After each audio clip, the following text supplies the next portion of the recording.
Good morning, everyone. Welcome. Today, we're exploring the spiritual power of will, often associated with the disciple Matthew and described by Charles Fillmore as the faculty of choice, decision, and intention. Will is sometimes misunderstood. When people hear the word will, they often think of force, that pushing, controlling type of will. But spiritual will is not about forcing life to go your way. It's about choosing consciously and deliberately how you show up in your life, because whether we realize it or not, we're always choosing, every day in small ways and in life-changing ways. We choose how to respond to people. We choose what we believe about ourselves, what we choose to tolerate, what we choose to pursue. And sometimes we choose by not choosing at all. And that is the part most people miss. Not making a decision is still a decision. Staying where you are is a choice. Saying, I don't know, over and over again often means I'm avoiding choosing. So the question is not whether you're using your will. The question is whether you're using it consciously. Because unconscious choices create a very different life than conscious choices. In the gospel story, Matthew was a tax collector, and in that time, tax collectors were not admired. They were seen as outsiders, often aligned with systems that were not trusted by their very own communities. And yet, in one moment, everything changes. When the call comes, Matthew says yes. He leaves the table, he leaves the identity he has been living in, he leaves what's familiar and steps into something entirely new. That moment is the power of will. It is the pivot point. It's the moment where a single decision begins to reshape a life. And here's what matters. There was no long process described, no detailed plan, no guarantee of how it would all work out. There was a choice, a clear, decisive internal yes. That is will in action. We all have moments like that, moments where something in us knows it's time to stop or start, to leave or speak, time to finally choose something different.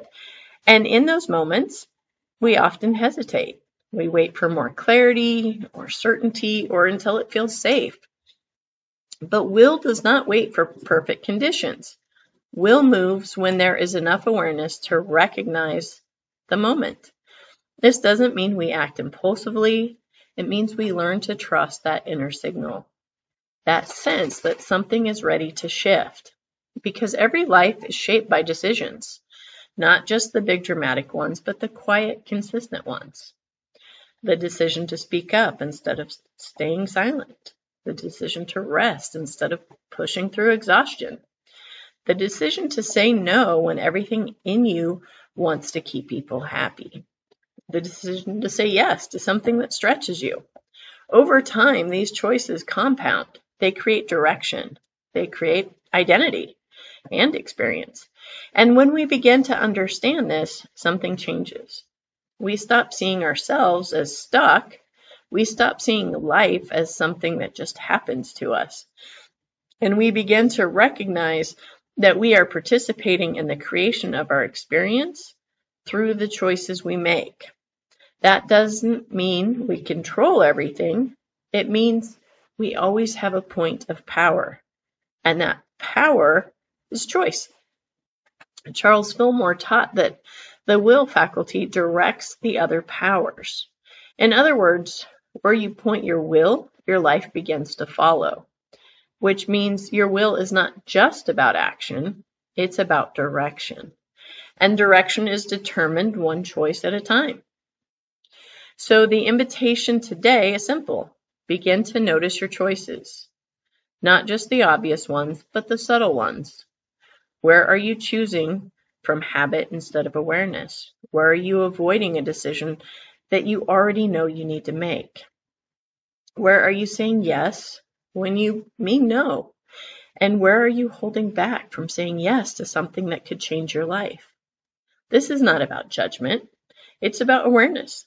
Because The moment you become aware, you move from unconscious choice to conscious choice. And this is where your power returns. This is where will becomes something you use instead of something that runs in the background of your life. And just like Matthew, it does not take 100 decisions to change directions. Sometimes it only takes one. One clear, grounded, honest yes. Or one equally powerful no. And from that moment, everything begins to shift. If will is the power to choose, then intention is what gives that choice direction. Because not all choices are created equally. Some are reactive, some are habitual, some are intentional. And the difference between those is the difference between feeling like life is scattered and feeling like your life is actually moving somewhere. Charles Fillmore described will as the directing power of the mind, which means your will is always pointing somewhere. The question is, where? And just as important, is it pointing there on purpose? There is a difference between wishing and willing. Wishing sounds like this. I hope things get better. I wish I felt more confident. I would like my life to change. There's nothing wrong with those thoughts, but they don't create movement. They keep possibility at a distance in a way. Will sounds different.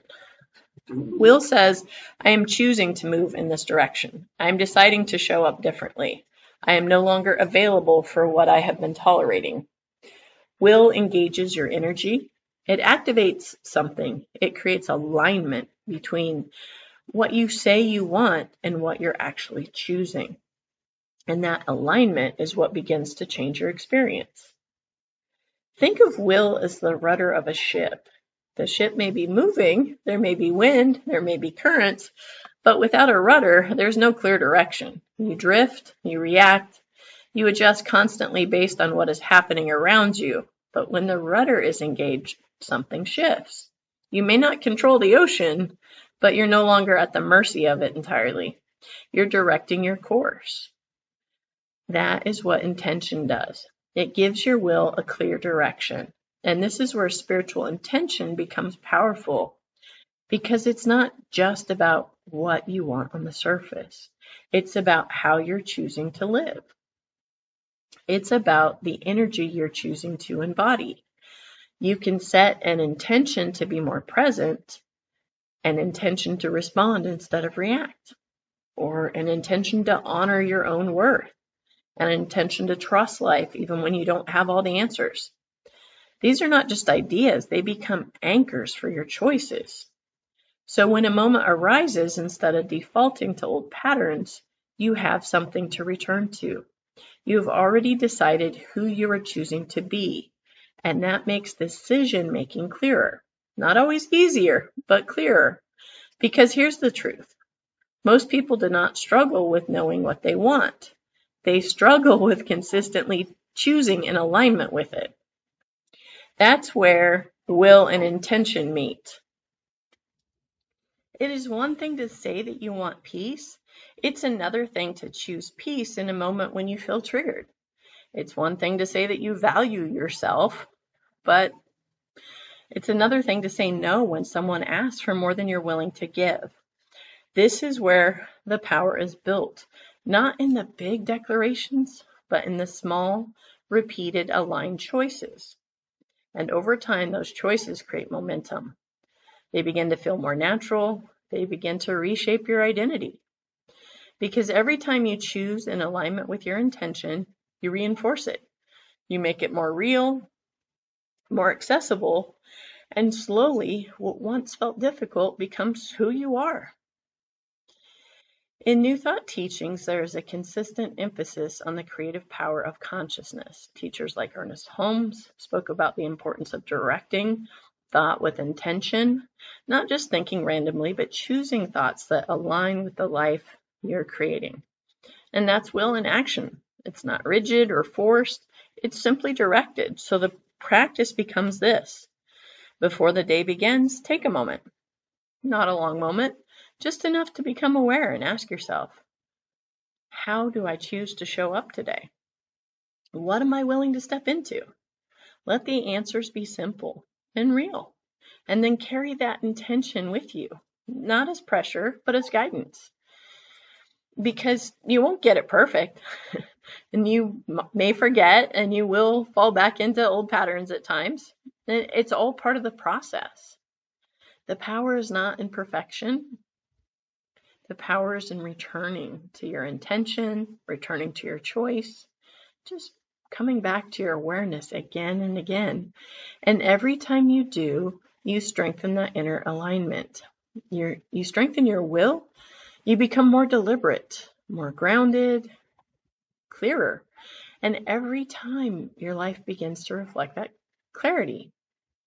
And over time begins to really reflect that clarity. Not because everything outside of you changes, but because you're no longer moving through life unconsciously. You're choosing, directing, participating, and that changes everything. As we begin to understand will as the power of choice and intention, we eventually come to a deeper question. If we are choosing, where does the divine fit in? And this is where it can feel like a paradox. On one hand, we are told we have free will. We can choose our direction, our responses, and the way we show up in life.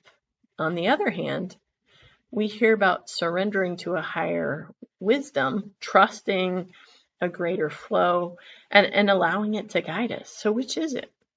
Are we choosing or are we surrendering? In unity, the answer isn't one or the other, but it's both. Free will is the ability to choose. Divine will is the greater intelligence that's always present, always moving towards growth, healing, and expansion. And the invitation is not to give up our will, but to align it. Charles Fillmore taught that the human will becomes most powerful when it's in harmony with divine will, not overridden by it, not disconnected from it, but working with it. This is where will becomes something very different from force. It becomes cooperation. It's participation in something larger than our limited perspective. Because if we're honest, there are times when we use our will to push against life. I know I've been guilty of that many times. But we try to control outcomes. We hold tightly to how things are supposed to look. We insist on a specific path, even when it's not unfolding.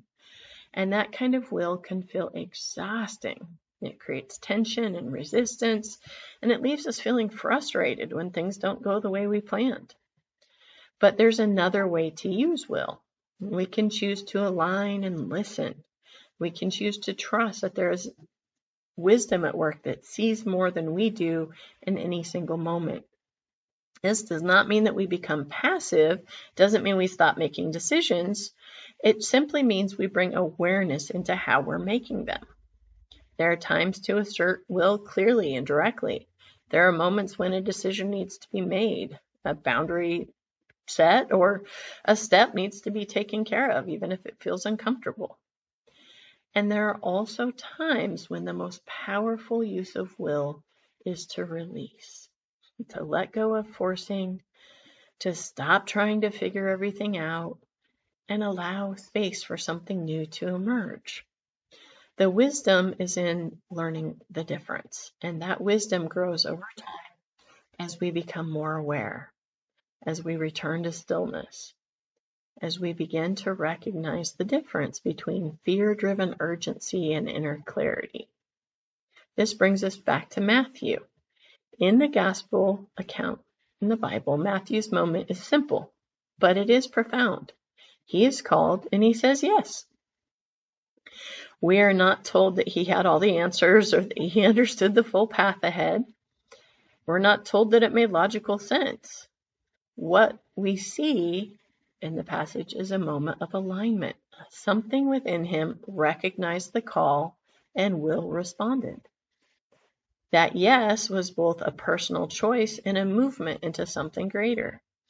And that's often how it works. Alignment does not always feel like certainty. Sometimes it feels like quiet knowing, a sense that this is the next step, even if you can't see beyond it. And your will is what allows you to respond to that knowing, to say yes, to take the step, to move forward, or at times to say no to what is not aligned, even if it is familiar or expected. So the question becomes this: where in your life are you being invited into alignment? Or where might you be trying to force something that needs to be released? And where are you being called to take a step that you've been hesitating to take? These are not questions that you have to answer immediately. They're questions to sit with, because when will is aligned with a deeper wisdom, there is a different quality to it. There's less strain, urgency, more clarity and steadiness, more trust. And from that place, decisions begin to feel different. Not always easy, but more grounded, more aligned with who you're becoming. So in just a moment, we're going to move into our meditation, and I invite you to carry one of those questions with you, not to solve it or try to force an answer, but simply to bring it into the stillness, because that's where alignment often becomes clear. And this is where will softens into wisdom. And that's where the next step is often revealed. So I invite you now to go ahead and get comfortable. Take a nice, slow, deep breath in and slowly exhale. Take another deep breath in, allowing your body to expand, and then release it gently, letting your shoulders relax. And if you're comfortable, go ahead and close your eyes. And if not, soften your gaze. Let your hands just rest comfortably. There is nowhere you need to go right now, nothing you need to figure out. Simply allow yourself to be present in this moment. Bring your awareness to your breath. Notice the natural rhythm of your inhale and exhale. Let the breath anchor you in this moment. If your mind begins to wander, gently guide it back without judgment. Just return to the breath. Now begin to shift your awareness inward, moving beyond surface thoughts and the need to plan or analyze. Allow yourself to settle into a deeper space within you. That space of stillness.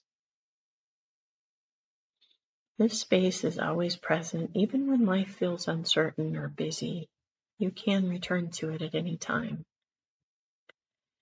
As you rest here, begin to notice that there is a deeper wisdom within you. It's not loud or forceful.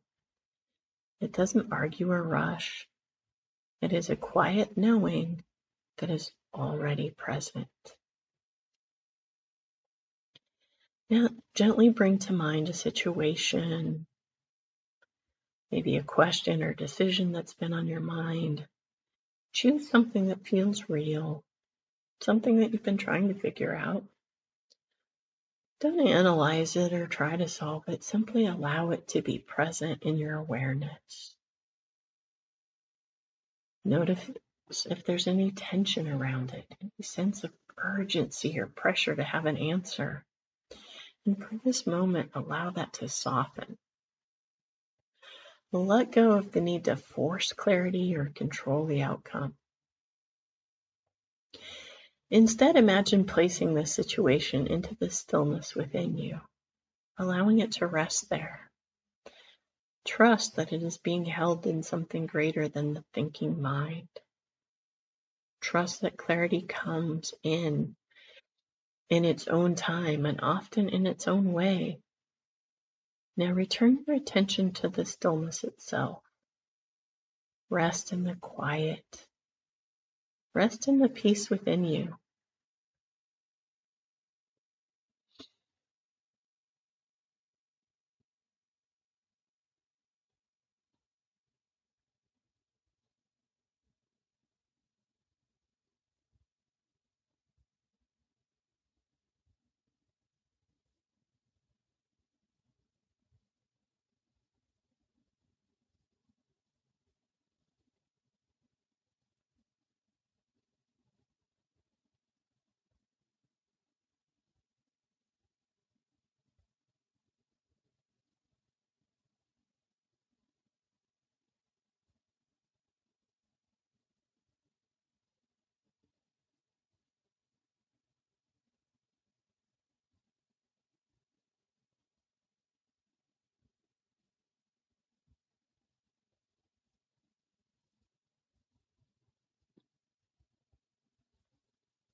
And as we prepare to come back from the moment of silence, gently bring your awareness back to your breathing.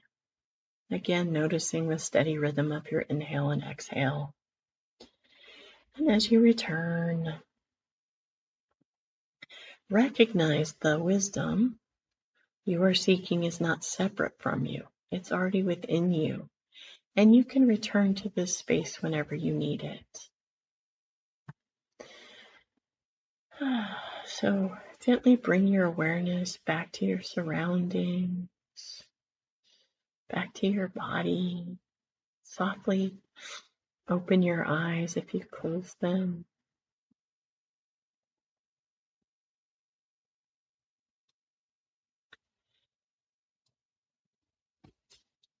So again, will is not about force, but it's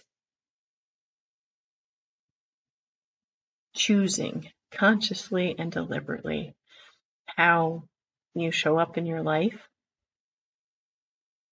making those choices, big and small, on a regular basis, so that you are giving intention and direction to your life and the willingness to align with divine will take you exactly where you need to go. And so it is. Thank you.